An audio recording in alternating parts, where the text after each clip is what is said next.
A possibilidade de retenção de visto foi recebida com ironia por um dos aqui, o tape não está indo, hein? Oh, não me deixa na mão, Edu, pelo amor de Deus.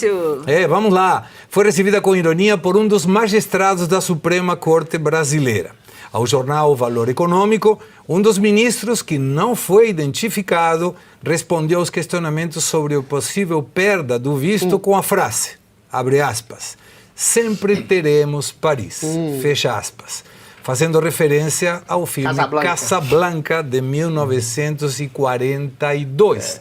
Luiz Arthur. Ô Segré, será que é sempre? Porque a direita está crescendo na França, hein? Não sei se sempre terão Paris, não. Eles que se cuidam. E a lei Magnitsky é extensiva a países democráticos. Exatamente. Cuidado. Agora, olha que curioso, Segré. 8 ministros tiveram visto cassado, 3 não.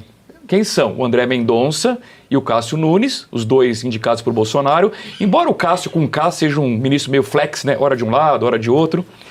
E o Luiz Fux, aquele que questionou a dosimetria da pena dada por Alexandre de Moraes. Olha o simbolismo, hein? O Fux ficou de fora disso.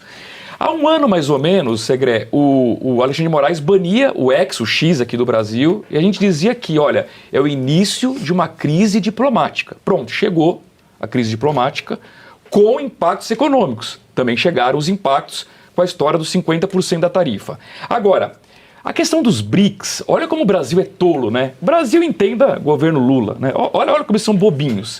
Fizemos uma reunião no Rio de Janeiro, com um monte de maluco aqui, um monte de país, sei lá de onde que vem, Irã, sei lá de onde, para tentar colocar uma posição contrária ao dólar, que é contrária ao dólar, né? Contrária aos Estados Unidos, né? E quem foi o porta-voz de tudo? O Lula, o tontão do Lula. Sabe por quê? Você não viu uma autoridade chinesa falando sobre isso. Você não viu uma autoridade da Índia falando sobre isso. Você não viu uma autoridade da Rússia falando sobre isso.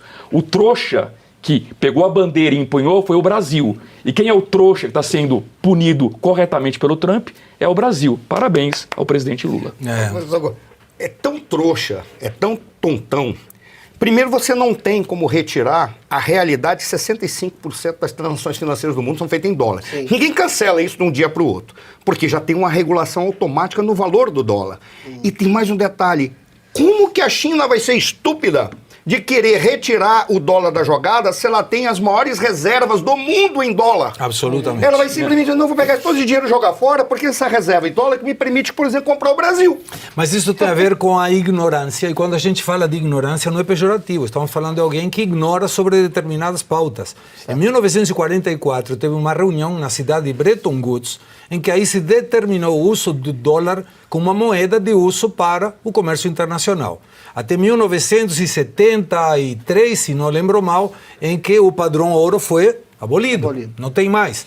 Mas se o presidente Lula, como ele muito bem indicou, ele quiser utilizar o yuan chinês, ele pode, não tem problema nenhum. Exato. Mas qual é a diferença entre qualquer moeda de qualquer país que tem um governo centralizador com qualquer país livre? É que o dólar é um bem transável e depende da oferta e da procura. Não tem uma determinação do governo americano que diz vou desvalorizar ou vou valorizar. O yuan, sim. Exatamente. Ele pode tranquilamente dizer agora desvalorizamos 20% ou valorizamos o que for. Isso não é permitido no comércio internacional porque afeta a liberdade de mercado. Mas entendemos, pela ignorância de quem falou, o presidente que não gosta de economia, que a sua fala tem a ver com isso.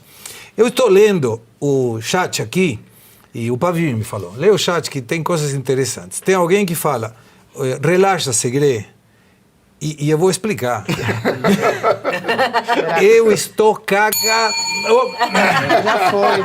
Não escondo o meu nervosismo. É a primeira vez que eu estou conduzindo o programa. Então, por favor, tenham paciência comigo. Daqui a 1 ano e meio eu vou ficar legal para conduzir o programa. Mas também eu fiquei de olho na nossa concorrência. Como é que está a concorrência? Eu sempre gosto dessa parte. Nós estamos 10 vezes maiores que eles. Eu amo essa parte. E eles estão falando de quê? Você sabe? Não conseguiu ver. Opa, peraí. Atualizamos o número. Superamos o 35 mil telas. Mais de uma concorrência. Mais de 5 mil votos na O mais enquete. engraçado aqui é que todo mundo aqui um dia já foi à concorrência e nós superamos o nosso passado.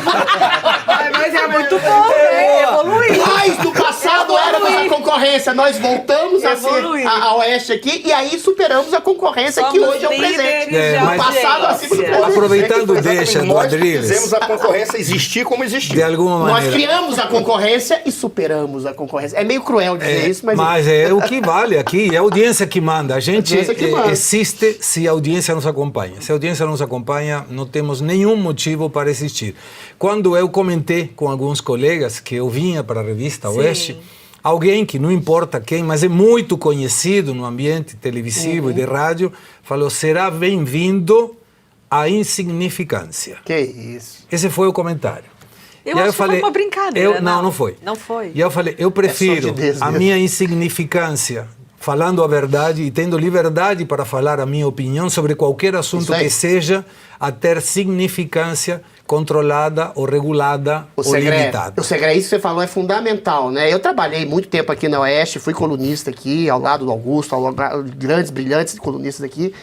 E eu digo com absoluta e total e restrita certeza, nunca houve, não há, eu tenho certeza que nunca haverá censura na Oeste. Hoje, em que emissoras, em que mídias oferecem uma autocensura, uma regulação, não precisa nem uma regulação do STF, uma autorregulação. E aí eu estou falando sim da concorrência e outras concorrências, que castram as possibilidades de pensamento da pessoa, e a gente está no pior momento da história da República Brasileira, que a gente está numa ditadura e você não poder dizer da agonia e das agruras e das angústias de viver sob uma ditadura, das informações que levam à consideração de que a gente está numa ditadura. A gente está falando de desinformação do público, né? Como assim o Trump está querendo acabar com o Brasil? Não, o Trump está querendo resgatar a democracia no Brasil. Basta que a ditadura cesse. Isso a gente pode dizer. Isso a Oeste diz. Existe uma ditadura togada no Brasil, que castra as liberdades, que persegue cidadãos, massacra e até mata cidadãos por omissão, como Clériston Pereira. Entendeu? Isso, em outras emissoras, você não vai escutar nunca, infelizmente, na própria concorrência que a gente deixou no passado.